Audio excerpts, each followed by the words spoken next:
My file handed my little girl a box of literal junk for her birthday, sneering, "Art supplies are for gifted children."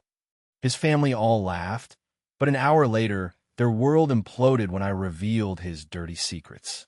The familiar scent of Brenda's ostentatious floral arrangements always hit me the moment we stepped into their house, a suffocating sweetness that perfectly matched the cloying atmosphere of forced family joy.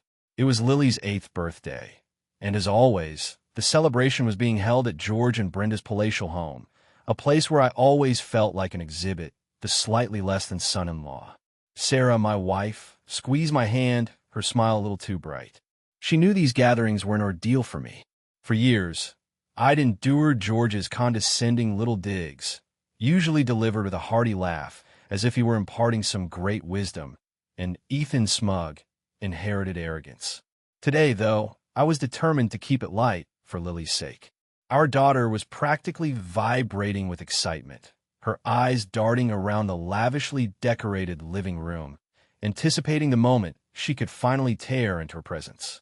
She'd been dreaming of a particular high-quality art set, the kind with professional-grade pencils and paints, and George, her grandfather, had been dropping heavy hints for weeks that he'd gotten her something truly special. The gift-opening ceremony began, a ritual presided over by George with his customary theatrical flair. One by one, presents were unwrapped.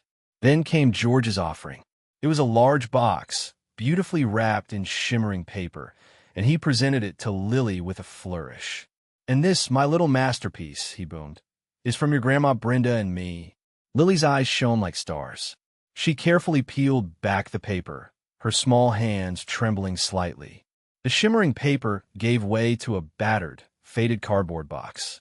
On the front was a picture of a cheap, plastic children's play set, the kind you'd see at a dollar store, probably with half the pieces already missing.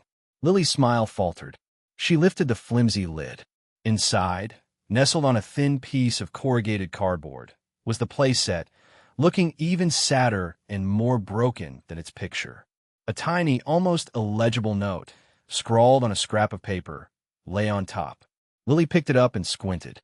"Practice makes perfect. Maybe next year for the real stuff." George threw back his head and laughed, a sound that filled the room but held no warmth. "There you go, sweetie," he announced, winking at the other adults. "Art supplies are for truly gifted children. Gotta earn the good stuff, right?" Ethan, Sarah's brother, snorted with laughter, and his wife, Valerie, tittered beside him, her eyes flicking towards me with a hint of amusement. Brenda, my mother-in-law, chuckled indulgently, "Oh, George, you're terrible." Even Sarah managed a tight, pained smile, leaning down to whisper to Lily, "It's a start, honey. You can practice with this." Aunt Carol, Brenda's sister and usually a quiet presence, stared fixedly at her teacup. Lily, bless her heart, tried to be brave. She looked up at George, a watery sheen in her eyes, and mumbled, "Thank you, Grandpa." She then carefully placed the box to the side, her lower lip trembling. The light in her eyes had dimmed, and it was like a punch to my gut. This wasn't just a thoughtless gift. This was a calculated act of cruelty, a power play at an 8-year-old's expense. I remembered a comment George had made to me years ago, after I'd proudly told him about a small promotion. He'd clapped me on the back, his smile not quite reaching his eyes, and said, "You know, Liam, persistence is admirable, but talent is born, not made. Stick to what you know." Now he was branding my daughter, his own granddaughter, as untalented. The final straw came a few minutes later. The forced gaiety of the party resumed, but Lily sat quietly beside me, her shoulders slumped. She leaned into me and whispered, her voice thick with unshed tears, "Daddy, am I not talented enough?" A cold rage, one that had been simmering for years under a carefully constructed veneer of politeness, finally boiled over. This wasn't about me anymore. This was about my child. I stood up slowly, my movements deliberate. The chatter in the room died down as all eyes turned to me. "Actually, George," I said, my voice surprisingly calm, dangerously level, "that was a cruel thing to do to an 8-year-old. Perhaps we should discuss what value and earned really mean in this family." George looked up, his jovial mask slipping to reveal a flicker of annoyance. "What's this, Liam? Don't be a spoilsport. Can't take a little joke?" "Oh, this is no joke, George," I replied, meeting his gaze. "This is just the beginning." The air in the room thickened, George's surprise hardening into a glare. "A joke," I continued, my voice still low, but carrying to every corner of the suddenly silent living room. You deliberately crushed an 8-year-old's dream for what? A cheap laugh? To feel powerful? I walked over to the pile of luggage we'd brought in and retrieved a large, elegantly wrapped gift. I knelt beside Lily. "This, sweetheart," I said gently, "is from your mom and me. Because we believe in you, and we know how incredibly talented you are, no matter what anyone else says."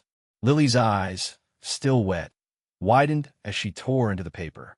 Inside was the exact high-end art set she'd been yearning for, its sleek wooden case filled with vibrant pencils, paints, and brushes. A genuine, radiant smile finally broke through her sadness. She threw her arms around my neck. "Oh, Daddy, thank you." "Thank you, Mommy." Sarah moved to my side, her expression a mixture of relief for Lily and apprehension about the storm I was clearly unleashing. "You see, George," I said, standing to face him again, "that's what a gift from someone who genuinely cares looks like. Not a calculated insult dressed up as a prank." Brenda finally found her voice. "Liam, you're making a scene? George was just teasing. He loves Lily." Ethan chimed in, his tone laced with disdain. "Always so sensitive, Liam. It's a family tradition. Dad did stuff like that to us all the time. Builds character." "Character?" I shot back. Or does it just teach children that their feelings don't matter and that love from certain family members is conditional and cruel? I turned my attention to Ethan. "Speaking of family traditions and finances, Ethan, how's that $15,000 investment from Lily's education fund doing? The one you and George so enthusiastically pushed Sarah to make last year? The sure thing tech startup?" Ethan's smug expression wavered. That's a private family matter? It's a long-term growth opportunity." Sarah looked sharply at her brother, then at her father. "Ethan, you swore that was a legitimate company. Dad, you said you personally vetted the founders." Her voice was trembling. This was the first time I'd ever seen her openly question them in front of everyone. "And I did." George boomed, try to regain control. "It's a sound venture. Liam, you wouldn't understand these complex financial instruments." "Oh, I understand more than you think, George," I replied, pulling a slim, neatly organized folder from my inner jacket pocket. "I understand that the startup, Innovatech Solutions, was registered to your old college buddy, David Hurst. And I understand it was dissolved just 3 months after Lily's education funds were transferred. Funny, isn't it, how that coincided with you suddenly acquiring a new sports car, Ethan? Was that part of the long-term growth for Lily?" Ethan went pale. Sarah gasped, her hand flying to her mouth. $15,000 gone? George stepped forward, his face reddening. "How dare you? I am a respected man in this community. I just received the Community Philanthropist of the Year award. This is slander. You're trying to tarnish my good name." Brenda rushed to his side. "Yes, after your father's incredible honor. Liam, how could you be so malicious?" "Malicious?" I echoed, my gaze unwavering. "I think misappropriating funds from your granddaughter's education account is a bit more malicious than asking questions, Brenda. Reputation, George, is built on truth, not on carefully crafted illusions or hollow awards. And I have the bank statements right here showing the transfer and the company's dissolution records." I tapped the folder. Aunt Carol, who had been watching with an unreadable expression, quietly cleared her throat. "Your father always did have rather creative ways with finances, Sarah dear," she murmured, just loud enough for Sarah and me to hear. "One has to be careful." It was a small comment, but in that charged atmosphere, it felt like a cannon shot. Sarah's eyes met mine, filled with a dawning horror and confusion. The carefully constructed facade of her perfect family was beginning to crack. The room was thick with a silence that felt heavier than any shouting match. George and Ethan were momentarily stunned, clearly not expecting me to have concrete documentation. Sarah looked from me to her father, then to her brother, her face a mask of disbelief and dawning betrayal. Let's talk about other family support, shall we, George? I pressed on, my voice cold and steady. Remember about 5 years ago, when your precious import-export business, Turner Global Trade, was on the verge of bankruptcy, when your creditors were calling daily? I saw a flicker of unease in George's eyes, who quietly took out a $75,000 home equity line of credit on our modest house, the one you all so frequently disparage, to give you that emergency bridging loan you so desperately needed. A loan, I might add, that has seen only sporadic, token repayments over the years, always accompanied by some elaborate excuse about market downturns or unforeseen expenses. Brenda gasped dramatically. Liam, that was a confidential family agreement. George was, and is fully intending to pay it all back with generous interest. Was he, Brenda? I countered. Or was that just another instance of leveraging the working-class son-in-law, the one who apparently doesn't understand complex financial instruments, as a convenient, no-questions-asked safety net while you all maintained your illusion of effortless affluence? The only interest I've seen has been your continued condescension and the subtle implication that I should be grateful to even be associated with the Turner name. Sarah's composure finally broke. Tears welled in her eyes as she turned to her father. Dad, Liam never told me the full amount. You said it was a small sum, just a temporary cash flow issue to cover payroll. You promised him it would be repaid within 6 months. George blustered, his face now a blotchy red. It is temporary. Business is unpredictable. These are high-level dealings, Sarah, things your husband clearly can't comprehend with his salaried mindset. The insult, so familiar, so dismissive, barely registered. I had bigger fish to fry. My salaried mindset also prompted me to do some research after another one of your family emergencies 2 years ago, George. The one where Ethan's minor business mishap with that unregulated crypto scheme supposedly threatened the entire family's stability, requiring me to liquidate a significant portion of my own inherited stocks left to me by my own father, to help keep the family afloat and protect Sarah's shares in your company. I opened my folder and drew out another set of papers.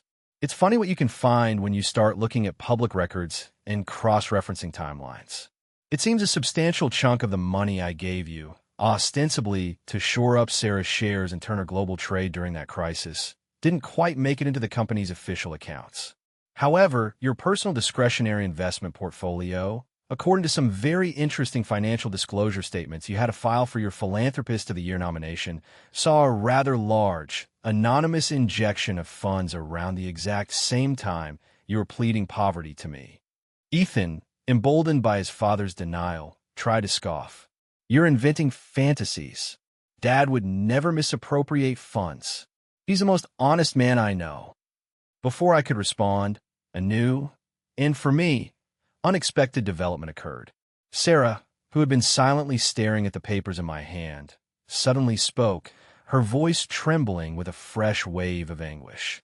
Dad, she choked out, that property, the one in Northwood you had me co-sign on 3 years ago, you said it was a passive investment, a way to build my portfolio for the future. She fumbled in her purse and pulled out a crumpled envelope. The bank, they've been sending me default notices for months. I didn't understand. I kept asking her office, and they said it was being handled. But this one says they're starting foreclosure proceedings. My name is on it, Dad. My credit, it's being destroyed. This was news to me. George had used his own daughter, my wife, as a financial shield, and was now letting her take the fall. The sheer audacity was breathtaking. Aunt Carol, who had been watching George with an expression of grim satisfaction, finally spoke up again, her voice clearer this time. He did something very similar to my late husband's small hardware business, Sarah, many years ago. Talked him into a partnership, drained the accounts, and then bought the remaining assets for pennies on the dollar when Michael was forced into bankruptcy. Ruined him. Some people never change their patterns. I saw a flicker of something in George's eyes. Not remorse, but the cold calculation of a cornered animal. The air crackled. My decision to confront them was no longer just about Lily's gift.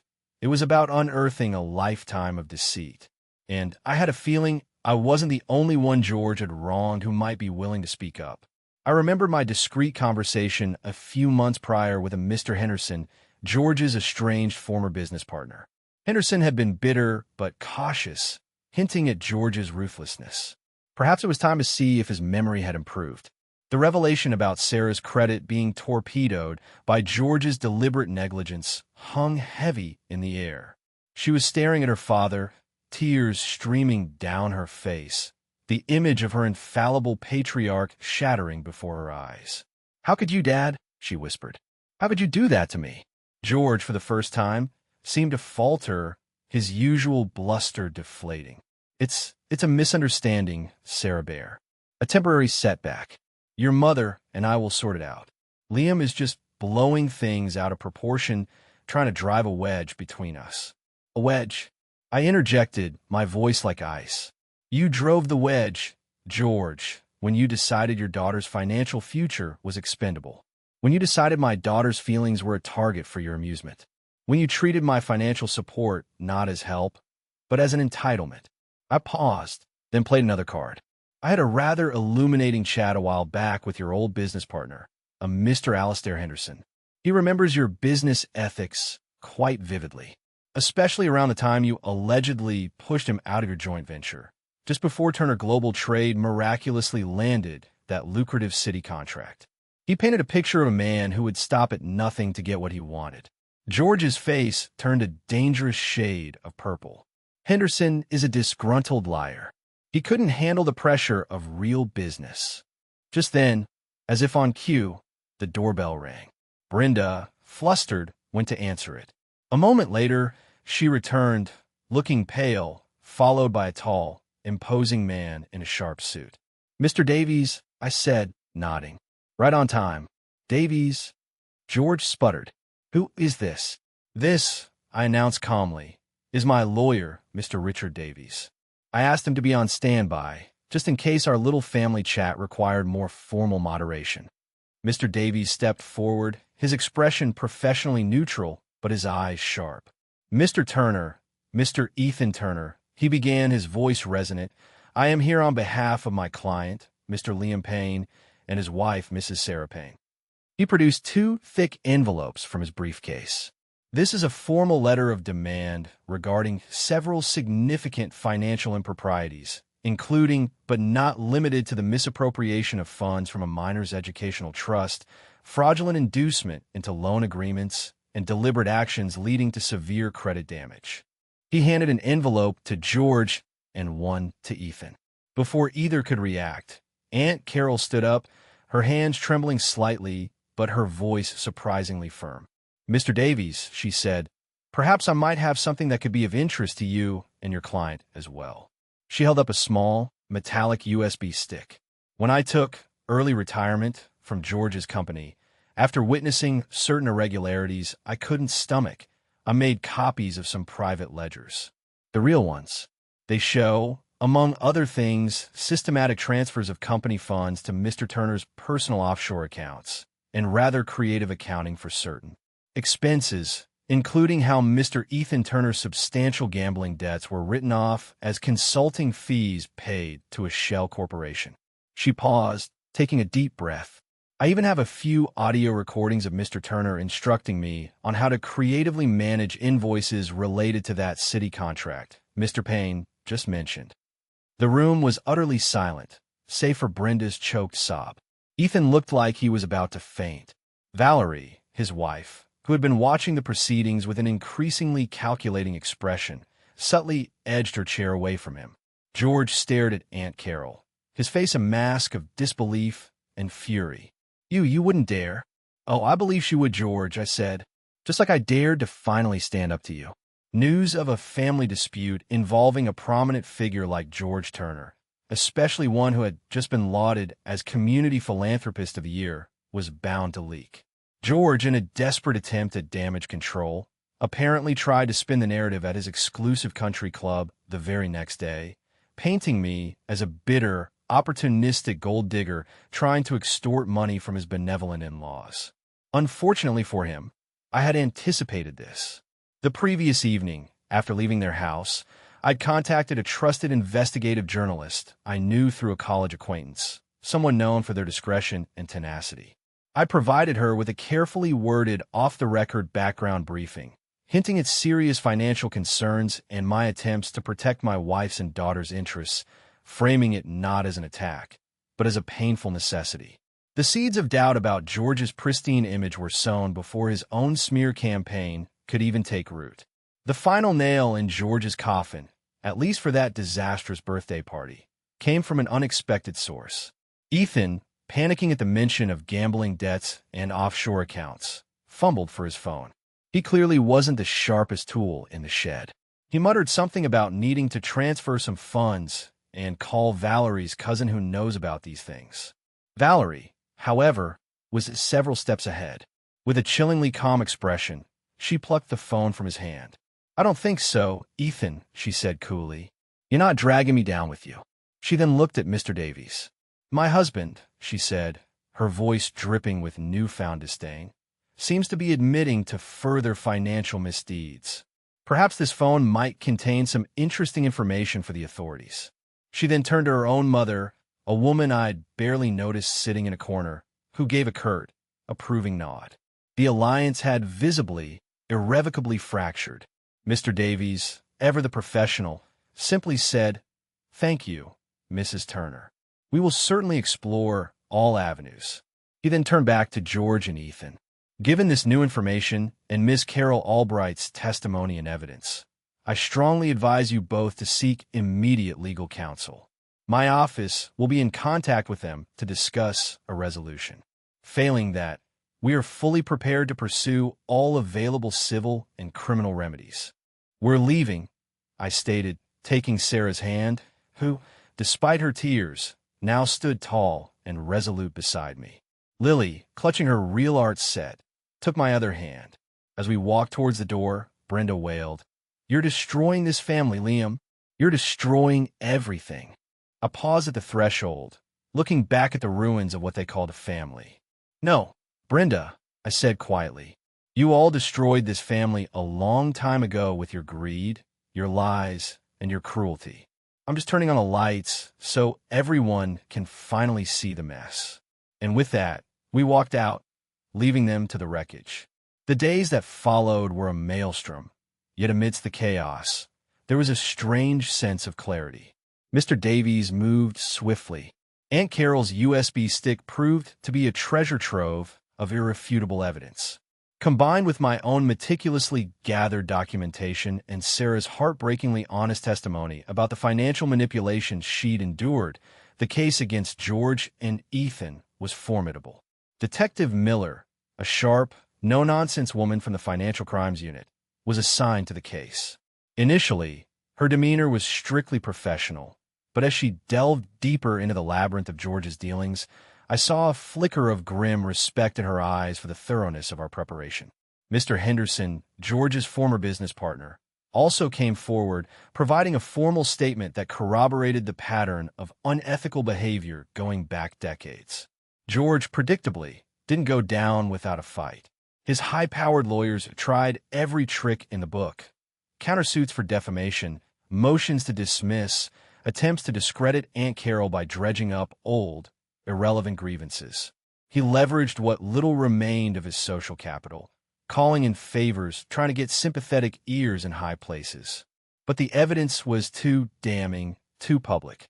The Community Philanthropist of the Year committee quietly announced a review of his award, which was later rescinded with a terse press release citing information that has recently come to light. His empire, built on a foundation of lies and other people's money, was crumbling. Ethan, faced with the very real prospect of jail time for his role in defrauding Lily's education fund and his involvement in the gambling debt cover-up, cracked under pressure. Against his father's furious objections, he accepted a plea deal, agreeing to cooperate fully with the investigation in exchange for a more lenient sentence. His testimony provided even more damning details about George's methods. Valerie, true to her pragmatic nature, had already moved on. The day after the disastrous party, she'd filed for divorce from Ethan, her lawyer working quickly to secure whatever assets she could claim were untainted by the Turner family's illicit dealings. She even provided Detective Miller with a copy of Ethan's panic call from the party and some very incriminating text messages he'd sent her trying to orchestrate a cover-up, effectively securing her own immunity and a clean break. Brenda was perhaps the most pathetic figure in all of this. She bombarded Sarah with tearful, hysterical phone calls, alternating between begging for forgiveness, blaming me for tearing the family apart, and making veiled threats about how Lily needed her grandparents and would suffer without them. Sarah, with a strength I'd never seen in her before, handled each call with calm, unwavering resolve. "Mother," she said during one particularly fraught exchange, "Liam didn't destroy anything.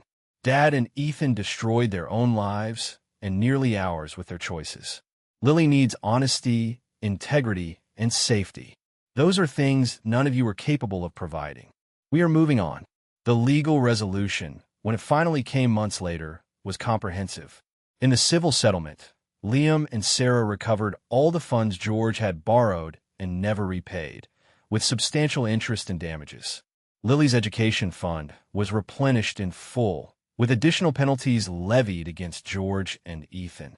All liens against Sarah's name were removed, and her credit was painstakingly repaired. The criminal consequences were more severe for George. He was convicted on multiple counts of fraud, tax evasion, and embezzlement. Given his age and some conveniently timed health concerns, he avoided a long prison sentence but received a significant period of house arrest, crippling fines, and was stripped of his business licenses. His company, Turner Global Trade, collapsed into insolvency. Ethan received 2 years of probation, mandatory financial counseling, and substantial community service. Their social standing was obliterated. They became a cautionary tale whispered about in the circles they once dominated. A year later, life had found a new, more peaceful rhythm.